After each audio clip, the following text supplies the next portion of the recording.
ለአባቶች ቀን በሰላም አደረሳችሁ። አባቶች አባት ሆን ባልም ሆነ የሚል ግጥም አነባለሁ። የቤትህ ምሰሶ የሰላም መጠጊያ፣ የልጆችህ አጥር የክብር መከታ፣ አባት ይፈልጋል ለቤቱ አለኝታ። ልጆችህ ይሻሉ ምሳሌነትህን፣ ለክፉ ማምለጫ ጋሻ መሆንህን።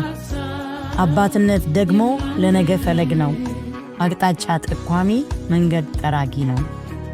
ልጆችህ ይሻሉ በጉያው የሚያስገባ፣ ታሪኩን አውርቶ ታሪክ የሚገነባ፣ በቃሉ የሚተጋ ሰማይን ናፋቂ፣ በጉልበቱ የሚሄድ ትውልድ ተናጣቂ።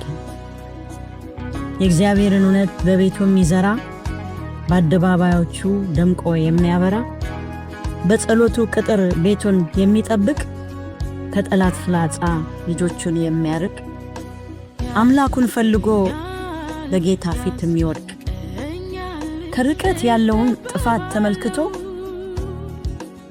ትውልድ የሚያነቃ የሚመክር ጸንቶ። በርግጥ ይወዳሉ እንድትሆን ቀዳሚ፣ ካስተማሪው በፊት ስትሆን አራሚ፣ ኮምፒውተሩን ቀድመ ስትሆን መጋቢ።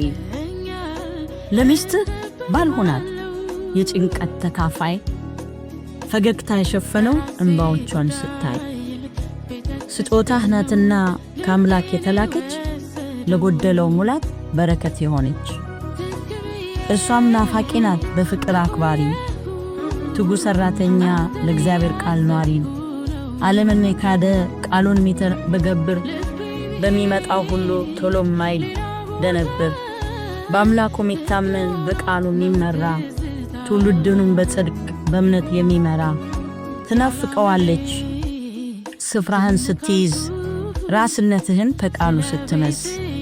የፍቅር ባልሆናት ድካሟን አብርቼ የሚል የሚያጎብዝ እግዚአብሔር አለ እርቺ። ከሶፋው ላይ ተነስ ሪሞቱን ጣለው፣ ይዞ የሚመጣው ድካሙ ብዙ ነው። ይልቅ በምትኩ ቃሉን እየበላን ለተተኪው ትውልድ አርአያ እንሆናለን።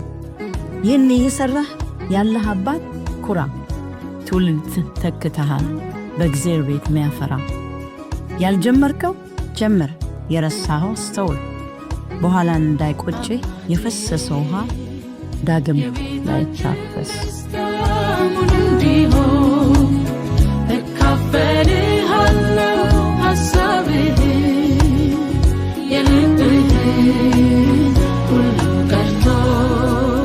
አንተ ብቻ